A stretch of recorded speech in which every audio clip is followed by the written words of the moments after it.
final.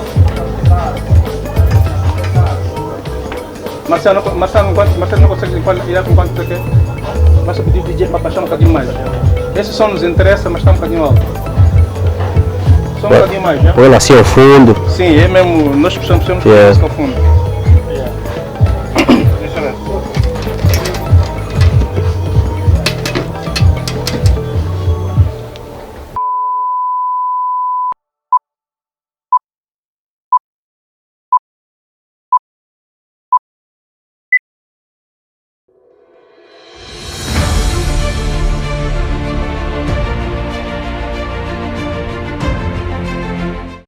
Mais uma vez, muito boa tarde. Está no ar mais uma edição do nosso programa Fora de Jogo. Meu nome é Paulo de Angola e, como habitual, eu partilho esse espaço com Aniceto Moquinto e Jorge Falcão. E hoje, de forma particular e especial, temos aqui a presença do General Furtado, um homem conhecido nas lides esportivas. Aliás, e não só, é um homem que por si só que dispensa N comentários, N apresentações, mas é com ele que vamos partilhar perto deste nosso habitual 60 minutos de antena, numa conversa que já é característico sobre este ambiente que a natureza nos oferece no Rio Kwanza. Como sabem, estamos no espaço Restaurante Xilala, aqui na margem do Kwanza, no Calumbo, e penso que temos condições, sim senhora, que é para então avançarmos sobre aquilo que tem sido a nossa condição assegurada sobre a Agente Seguros e apoio especial da Matel Prestações de Serviços. Aos meus parceiros do painel, aproveito de dar a saudação de muito boa tarde. Ok, muito boa tarde especial também ao General Furtado, que hoje seguramente nos vai proporcionar momentos de passagem, uma espécie de passagem de testemunho, porque há um conjunto de coisas que nós às vezes abordamos e que não temos sequer noção da dimensão das coisas que abordamos, porque a conversa, quando não é direta, ela acaba não sendo produtiva ao ponto de trazer, não só para nós, mas para o mundo de forma geral, já que hoje temos a possibilidade de, por via das novas tecnologias, aquilo que vamos dizer, chegar a todos os cantos do mundo. Então vamos aproveitar esse momento especial para aprender com o mais velho, para compreender de facto também muitas das motivações e muitas das imperfeições que o nosso desporto de forma geral produz. Boa tarde, companheiros, boa tarde aos telespectadores e de forma geral, como tal, meus colegas, desejar boas-vindas ao Sr. General Furtado, que é um homem do desporto, conforme disse o Paulo, e muito bem, uma figura que dispensa apresentações naquilo que o nosso desporto diz respeito. Certamente estaremos aqui para beber e partilhar esse espaço com esta grande figura do nosso desporto, e certamente poderemos, até o final do programa, beber muito dele e podermos partilhar nos programas vindouros com nossos telespectadores. Então, General. Boa tarde Paulo, boa tarde Aniceto, boa tarde Jorge. Portanto, boa tarde muito especial aos telespectadores. Agradeço em primeiro lugar o convite que vocês me formularam e dizer que estou à vossa inteira disposição para partilhar os momentos que realmente constitui a minha vivência no desporto, no geral, e particularmente no dirigismo. Olha, aqui há uma particularidade. Nos últimos dias fala-se do provável retorno às atividades desportivas, com realce aos treinos, e eu tenho estado nesse período a refletir em torno do que será esse retorno aos treinos. E ontem, por sinal, lembrei-me da particularidade da probabilidade dos atletas virem a usar máscara enquanto treinam. E a resposta acabei de ter agora por via do Aniceto Moquinto, porque o Aniceto, se os ouvintes conseguiram perceber, começou o programa com o uso da máscara. Não sei se você quis aproveitar e fazer publicidade do produto que ele está fazendo, mas foi menos do que 5 minutos para provarmos que é ligeiramente desconfortável. E, aliás, não é uma questão de desconforto, tem ali uma espécie de uma limitação na respiração que acaba por inibir todo um processo. Aos nossos amigos, saibam que estão conectados à página da Claque TV, podem ver esse vídeo, aliás estão a ver o vídeo por via da Claque Magazine. Por favor, aproveitem a oportunidade, convidem os vossos amigos para verem também a sessão, porque diz o velho adágio que as coisas boas devem ser partilhadas. Não hesitem, coloquem um like na página, partilhem o máximo possível para que mais pessoas consigam ter acesso a essa transmissão ou esta sessão de programa. E o resto, permitam-me, por favor, agradecer aqui os nossos chefes de cozinha, porque vamos começar a deliciar aquilo que o restaurante Xilala oferece, que é do bom cacuço, ou seja, o bom mufete.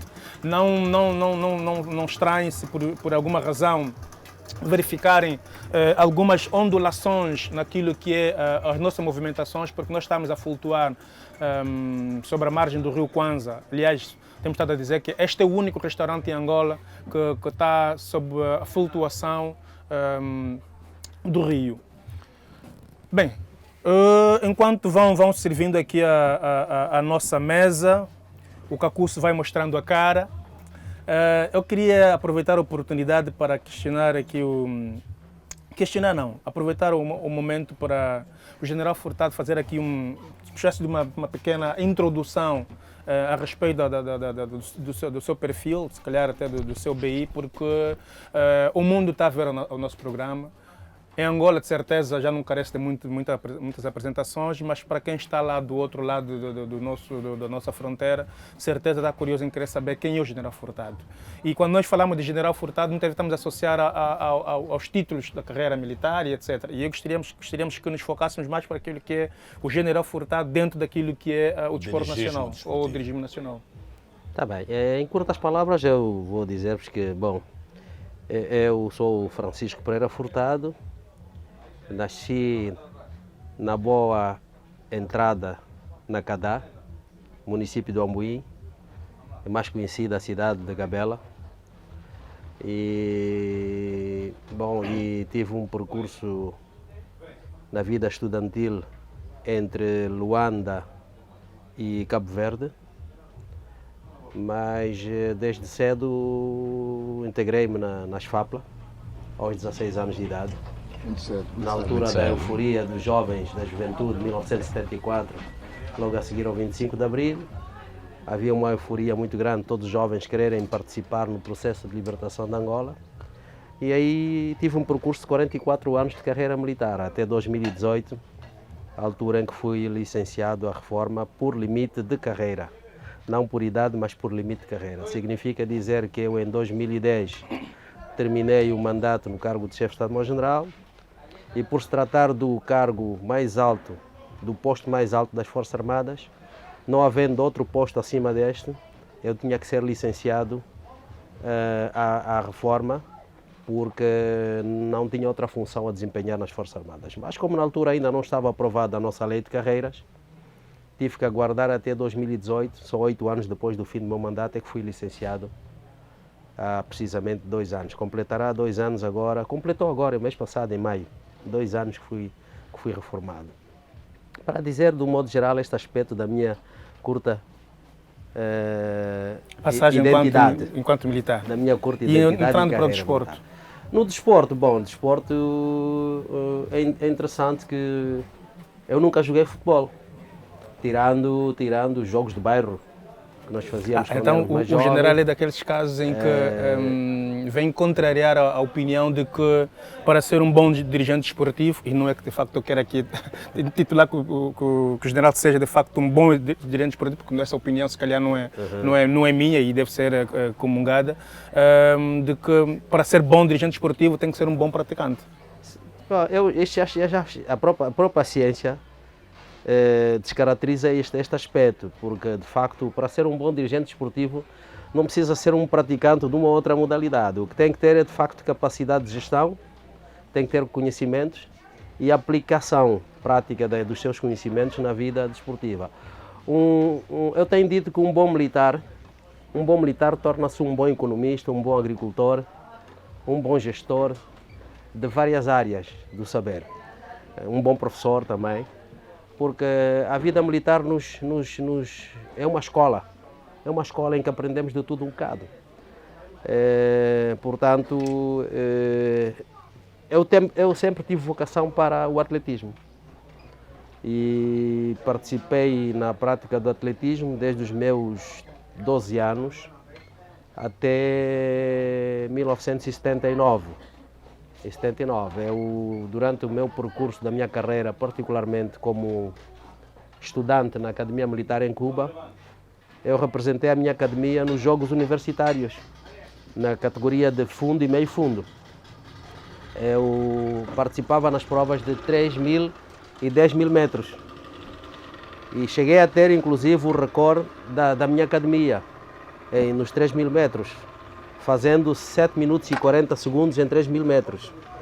Portanto, para dizer que não, se eu continuasse na altura, quando terminei a minha formação aos 21 anos, se eu continuasse no atletismo, talvez pudesse ter frutos ainda.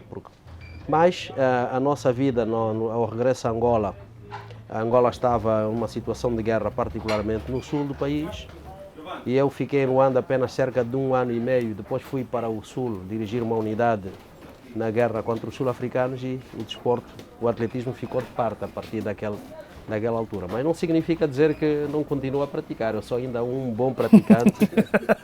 Continuo a ser um bom praticante, continuo a treinar, continuo a exercer a minha atividade de preparação física permanente e talvez por essa razão isto contribui para manter a saúde, para manter o espírito, digamos, o estado psicomoral permanentemente elevado e de um modo geral, começando por aí. Agora, na minha lida de dirigismo desportivo, desde cedo, em 1979, após o meu regresso de Cuba, fui convidado para integrar a direção do Clube Desportivo Recreativo da Praia do Bispo, no bairro da Quinanga. Em Luanda, ali no bairro da Quinanga. Tinha uma sede social, um cinema, um bar, e eu fui vice-presidente daquele clube até entre 1979 a 81, a altura que eu saí de Luanda para o CUNEN. Aquele clube, infelizmente... É bom fazermos aqui um enquadramento. O Jorge conhece bem esse espaço, é melhor aguardar que depois terás aqui uma boa surpresa. Depois, ali naquela mesma sede acabou sendo pertença da SESI. Acabou por ser absorvido pela SESI. Pela SESI Marítima. Pela SESI. Mas aquilo estava ali Está dentro do bairro, está na Travessa 2. Travessa 2. Na Travessa 2. Está conseguindo? Ok, Na verdade, logo pelo menos quem na vem a sede descer a nova Assembleia, é logo a primeira entrada, Exato. o terceiro beco à À esquerda. esquerda, exato, exatamente. Por isso é que nós temos aqui o Jorge, que na verdade é o nosso ancião, porque o Jorge tem em memória, ou seja, tem em posse o mapa geográfico de Luanda, dos becos, dos Sambizangas, dos Rangeles e o Marçal. Mas era apenas para fazer aqui um enquadramento à Pois, questão. exatamente. Então, nesta altura, eu vou para o sul, vou dirigir uma brigada das Forças Armadas, a 19ª Brigada de Infantaria. Não, isto na província da Huila.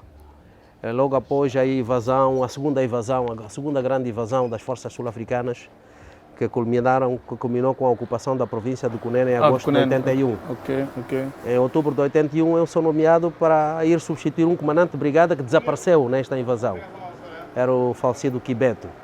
É dizer que substituí o capitão Quibeto e fiquei 2 anos à frente da brigada, a 19ª, até que em janeiro de 83 sigo para a antiga União Soviética, a Rússia, para fazer a academia, a segunda academia. Porque a minha primeira formação foi em Cuba durante 3 anos, de 1976 a 1979, na Escola de Cadetes Interarmas General António Maceu, o curso de cadetes, e depois a segunda formação foi na Academia Vistrel, em Moscovo, na Rússia, no curso de Comando Tático de Brigada. Mas após o meu regresso da União Soviética, eu vou para Malães, como chefe de operações da 9ª Região Militar. O comandante era o general Farrucho, na altura major, eu o primeiro-tenente. E em Malães, 1 ano depois, decidi criar um clube. Fundei o Clube Desportivo Militar de Malães. Mas quais foram as motivações que estavam por detrás deste... A veia desportiva e a necessidade, de facto, de dar vida não só às Forças Armadas, à vida desportiva, como também às próprias cidades onde eu passei. E Malães, na altura, vivia um certo monotonismo em termos do desporto. Havia os clubes como o Cambondo de Malães, havia o Machinde, o Rodoviário, o Ritondo, E havia um clube da Vila Matilde. E então nós fundamos o Clube Desportivo Militar de Malange, que também acabou por dar outra vida, outra dinâmica à própria cidade de Malange. Aquele clube foi fundado no dia 14 de agosto de 1984. No dia 14 de agosto de 1984. Dirigi o clube até 1987, porque depois, com a alteração da estrutura de região militar para a zona militar, e tendo em conta uma fase difícil que atravessava o Cambondo de Malange, eu e o Laurentino Abel Martins decidimos fundir os dois clubes. Juntamos o Clube Desportivo Militar e o Cambondo num único clube, passou a chamar-se só Clube Desportivo de Malange. Tirou-se a palavra militar. E é depois, neste andar do desenvolvimento daquele Clube Desportivo de Malange, que com a minha saída para o BIE em 1988, sou nomeado para comandante da zona militar do BIE, o clube volta, o Cambondo volta a ser novamente Cambondo e participa, consegue ascender à primeira divisão. Em 1900, creio que foi em 2003, se a memória não me falha, ou 2002. Portanto, quer dizer, eu tenho uma passagem que depois saio dali, chego ao BIE em junho de 88, e no BIE existia um clube militar também, os Tigres do BIE.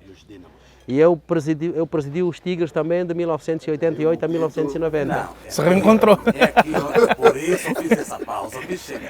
Eu tinha como atleta de referência nos Tigres, eu tinha como atleta de referências, que era o capitão da equipe, era o António Sayombo, o finado Sayombo. O Sayombo era o capitão dos Tigres. A altura transferiu-se do VAC para os Tigres. Exato. Depois, fim deste processo, depois em 1990, eu saí do BIE em 1990, devido à minha participação na Operação de Libertação de Mavinga. E em meados de 90 vou para Huila, como segundo comandante da Frente Militar Sul, com o finado General João de Matos, ele como comandante e eu segundo comandante. É nesta altura que, posto em Malange, na Huila, assumi o CODERM, da região militar sul, o Comitê Desportivo Regional Sul, que eram havia o CODEM central e tinha os CODERMs a nível das regiões. Na altura substituiu o finado Zeca França, que era o presidente do CODEM. Nesta altura o CODEM tinha um clube, tinha uma equipa chamada Grupo Desportivo da Huila. Grupo Desportivo da Huila. Mas que com a extinção das FAPLA, em 92, esse clube deixa de existir e sou convidado pelo empresariado da Huila para dirigir o Sporting Clube do Lubango. Assumi a direção do Sporting e estive durante 2 anos como presidente do Sporting do Lubango. Mas a minha indicação para o Sporting do Lubango visava fundamentalmente recuperar as infraestruturas do Sporting que estavam ocupadas por algumas instituições até do Estado. Havia a sede do Sporting, era uma escola de condução, ou seja, o pavilhão era uma escola de condução, uma instalação que era sede na Rua do Picadeiro era a Direção Provincial da Juventude e Desporto da Huila, o campo junto ao regimento antigo R22. A infraestrutura tinha sido... Tinha-se dado um destino que não era de facto aquele que devia então, ter. em 1 ano e meio consegui recuperar as infraestruturas todas do Sporting, até que depois passei a direção ao Rui Teles, que continua como presidente do Sporting até agora. Ainda esta semana foi reeleito para um mandato mais 4 anos. Nesta altura, fui para Malange novamente, voltei para Malange devido à situação militar. Acabei por ficar em Malange 6 meses, a chefiar a zona militar de Malange, até que depois regressei para o Lubango, já promovido a general de 3 estrelas. Quando eu vou para Malange, eu fui como brigadeiro, mas ao meu regresso fui promovido a general e assumi o comando novamente da Frente Militar Sul. E nesta altura então foi quando nós começamos a realizar os Jogos Desportivos Militares Nacionais. Realizou-se os primeiros Jogos Desportivos Militares em Luanda, em 95, em 1995. Em 1997 faz-se os segundos Jogos Desportivos Militares na Huila, no Lubango. nestes Jogos Desportivos Militares. Como a Frente Militar Sul, dentro da componente do ramo do Exército, era a região que fornecia o maior número de atletas das várias modalidades, das 12 modalidades que constituíam os Jogos Desportivos Militares, a Frente Militar Sul ajudava o Exército a ganhar 8. O Exército, durante as 3 primeiras edições, ganhou as 3 edições dos Jogos Desportivos Nacionais. Então, foi fruto disto, o potencial que a região militar sul tinha no desporto, que acabei por idealizar o projeto da criação do Clube Desportivo da Huila. E no dia 7 de março de 1998 fundei o Clube Desportivo Militar da Huila, hoje o Clube Desportivo da Huila. E fiquei à frente do Clube Desportivo da Huila até 2004, que por força da situação que o 1º de agosto vivia na altura, com uma série de greves, uma série de atropelos, uma série de situações em que o 1º de agosto estão lembrados do célebre jogo 8-1, 1º de agosto do Asa. Após este jogo, o finado general Sanjar, que era o chefe de Estado-Maior-General, mandou chamar-me e disse: olha, você vai ter que abdicar-se do Desportivo da Huila, terás que renunciar o cargo, porque preciso de ir aqui no 1º de agosto para reorganizar o futebol do 1º de agosto. Então, nessa altura, eu venho para Luanda em junho de 2004 e começo a reativar o 1º de agosto, a equipa de futebol, começando por acabar com os problemas que originavam as greves, que eram dívidas elevadas que tinham com os atletas, com os treinadores. Encontrei um arrolamento de dívida de $1.228.000.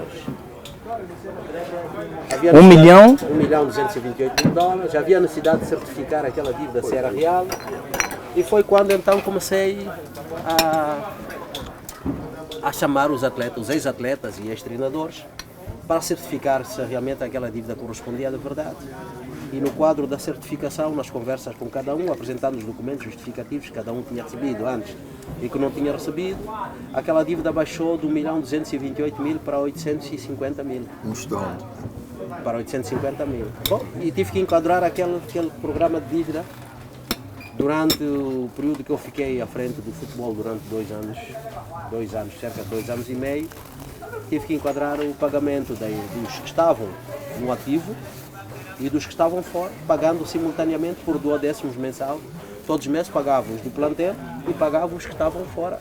Ao fim de 2 anos tinha essa dívida saldada com todos. Já não tinha dívida nenhuma a nível do 1º de agosto. E acabaram as greves, acabaram os problemas e o 1º de agosto começou a ressurgir-se novamente.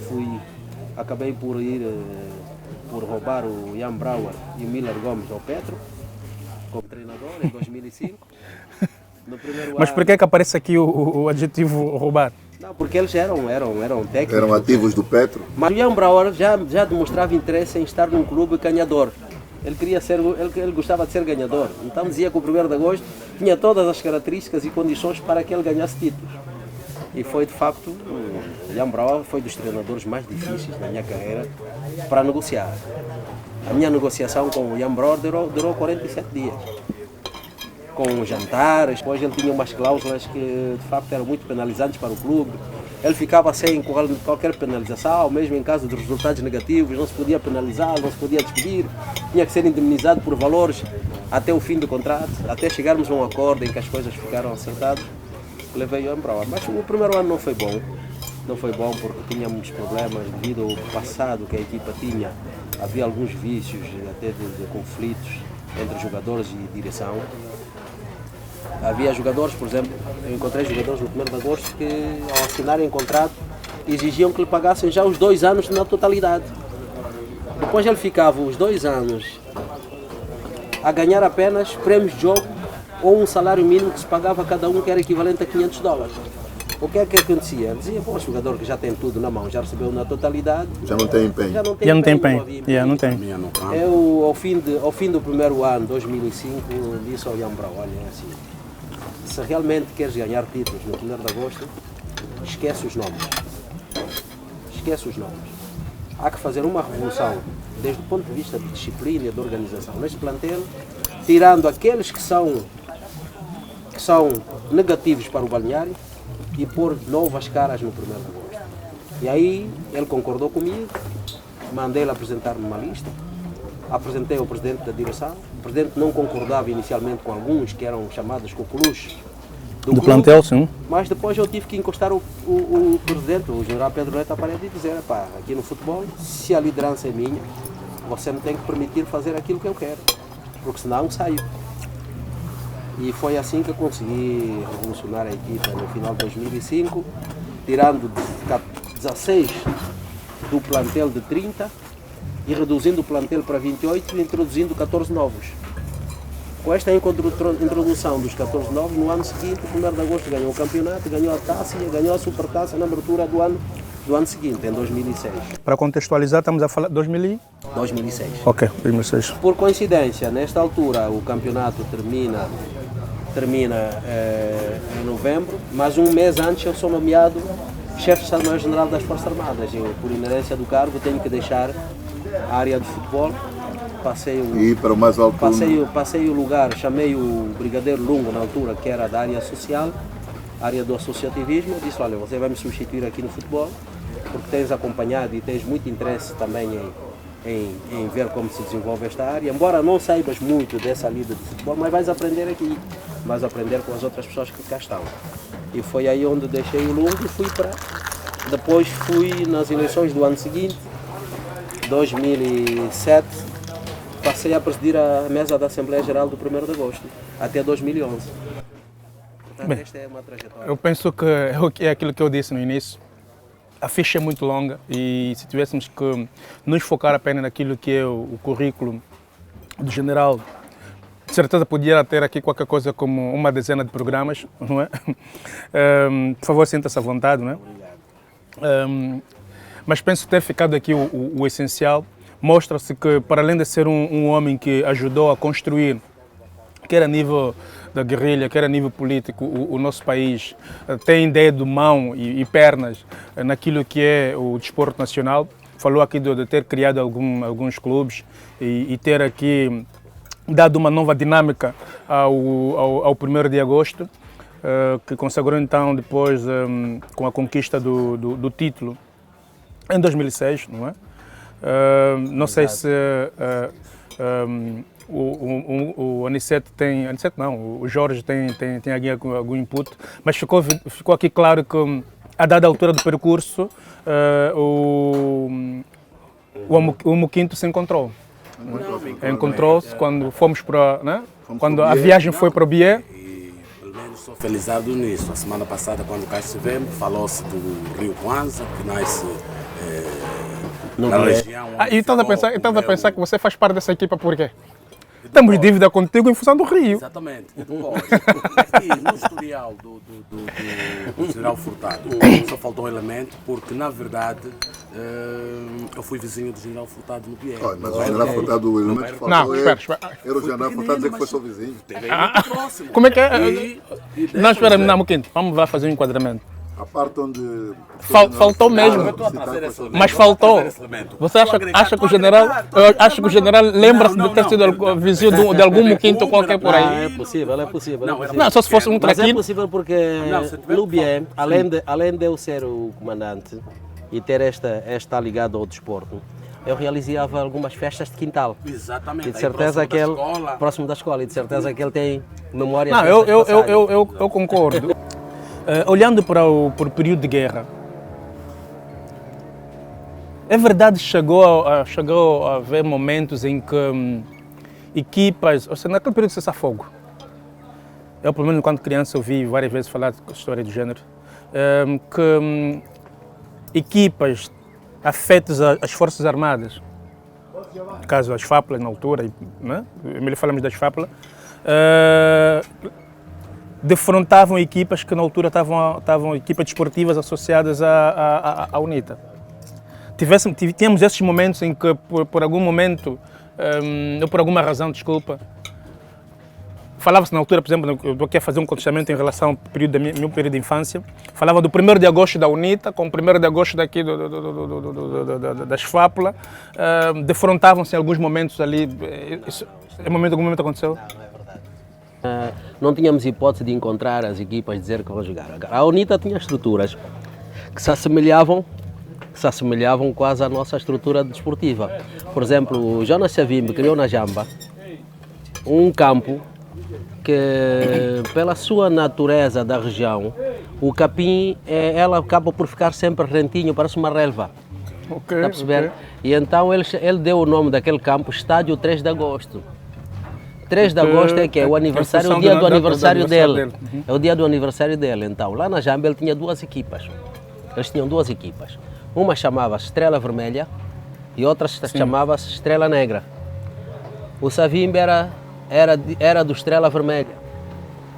Mas eles, quando estivessem a jogar, ele via naquela equipa Estrela Vermelha o 1º de agosto. Ah, ok. Encarnava. Ele encarnava o 1º de agosto. Então, se calhar daí a origem Porque desse mito. Hoje temos possibilidade de conversar com os nossos colegas que estavam do outro lado na altura, generais e oficiais da UNITA, que diziam o seguinte: general, nós às vezes tínhamos missões, que tínhamos que caminhar, por exemplo, 50 km a pé num dia para ir atacar um determinado objetivo. Tínhamos que fazer, eles não diziam ataque, tínhamos que fazer o levantamento daquele objetivo à madrugada do dia tal. Mas se coincidisse domingo a nossa marcha e o 1º de agosto a jogar, aquela hora do jogo eu mandava parar a coluna, mandava ligar a estação de rádio por antena, ligar a estação de rádio na Rádio Nacional para ouvir o relato do 1º de agosto. E se o 1º de agosto perdesse, a marcha naquele dia já não era a mesma. Mas isso de facto é os efeitos, ou seja, a força mesmo. que tem o futebol. Isto contado por alguns colegas meus generais da UNITA que disseram: nós de facto, independentemente da nossa oposição, estarmos em guerra, mas éramos do 1º de agosto. Para aproveitarmos com que o general consiga então deliciar um bocadinho aqui o mufete, eu vou levar aqui a conversa para os meus colegas, o Aniceto e o Jorge. Fazendo aqui uma reflexão naquilo que foram as palavras do general, que enquadramento podemos fazer naquilo que é, depois vamos ver também aqui o parecer do general, aquilo que é, de facto, o estado atual, ou se calhar o histórico do nosso regime desportivo. Eu acho que era primeiro importante, e as pessoas podem estar a pensar, mas parece-me que é mais uma abordagem em sede daquilo que é a trajetória desportiva do general do que um outro tipo de abordagem. Não, aqui o ponto é transversal. O que é que no final conseguimos obter? Conseguimos obter autorização para falar sobre um tema que é candente, porque o histórico nos diz que é uma pessoa com um andamento no dirigismo desportivo para falar das coisas... Hoje, com passaporte para feito. Com o passaporte vermelho. Então, mas também, afinal de contas, não é verdade que determinados vícios, determinados comportamentos menos bons no dirigismo desportivo sejam novos. Quer dizer que já há comportamentos que vêm de algum tempo atrás. Por exemplo, dizer que a dívida é de 1 milhão e poucos, quando na verdade a dívida era só de 800, quer dizer, significa que afinal de contas as coisas não andam muito bem já há bastante tempo. E são esses aspectos que nós consideramos como extremamente importantes, que vão naturalmente conduzir aquilo que vai ser, e já está a ser também, a nossa abordagem com relação à seriedade do dirigismo desportivo. Existe dirigismo desportivo ou existem dirigentes desportivos? Porque o dirigente é o indivíduo que está lá no sítio, se calhar faz erradamente ou certo. Agora, o dirigismo é a prática correta, a gestão certa. Eu acho que é por aí onde vai, sobretudo, a grande importância que está a ter essa conversa. A crônica, ou o texto de opinião que o nosso menino de Benguela, o Romilson Teixeira, assinou na passada sexta-feira, o último parágrafo dele falava exatamente sobre isso. Que ele dizia que era importante mudarmos o rosto do dirigismo angolano, ou do dirigismo desportivo angolano, e não do dirigente. Qual é o estado atual do nosso dirigismo desportivo? Permita-me antes dizer que, a partir deste momento, se calhar estou mais documentado para poder falar, afinal, desta grande figura do desporto nacional. E hoje, verdadeiramente, posso considerá-lo como uma grande figura do desporto nacional, porque, afinal de contas, não é do tipo de dirigentes que vão o dirigismo para servir-se, mas vão para servir-se. Mas calma aí, Muquinho. Não, Muquinho, desculpa ainda. 20 minutos da explanação do general já deu para mudar que... Não, chego a essa conclusão. Penso assim, por quê? Porque, na verdade, as pessoas, nós estamos habituados a ver pessoas que quando vão nesses lugares é para servir-se. E o que é que te fez mudar agora nas palavras do dirigente? Tem tudo a ver com a responsabilidade que o general transportava na altura. Numa altura em que o país se encontrava numa situação muito crítica e difícil, mas ainda assim tinha tempo para pensar no desporto, para encontrar algo para recriar tanto os próprios militares como as pessoas que viviam naquelas circuncisões onde ele trabalhava. Os dirigentes na altura que do 1.200.000, quando na verdade, de acordo com o general, era 800.000, também tinham outros afazeres. Será? Também tinham outros afazeres, buscavam tempo para gerir. Eu diria que o Moquinto podia muito facilmente sustentar o que ele pretende dizer, olhando simplesmente para o seguinte. Se perguntar a alguém, mas que o general Furtado, esse desporto, esse futebol que ele fala, era do desportivo do 1º de agosto. Estás a perceber? Bom, afinal não. Afinal já esteve na origem de outras organizações desportivas. Fundou. Com grandes dificuldades. Fundou mais de uma. Fundou mais de uma. Quer dizer, isto por si só leva a compreender, não, o general não apareceu. Não caiu de paraquedas, né? Exatamente. Não veio como Paulo, né? Paulo, é justamente aqui onde eu queria chegar, onde as pessoas muitas vezes... Mas a dimensão do Rio Kwanza torna muito fácil a abordagem do Bieno. Só que o Bieno está a dar muita volta.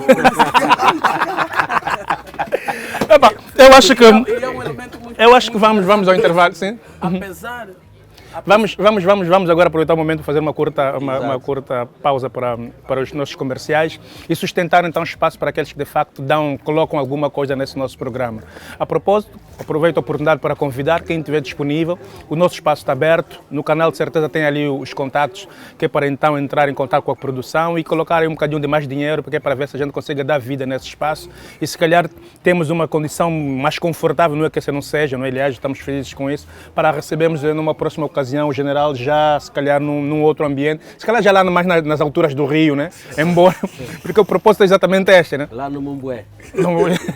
Bem, de todas as formas, obrigado mais uma vez, ficamos então a contar contigo, mantém-se ligado para a próxima parte do nosso programa, Claque TV, mantém-se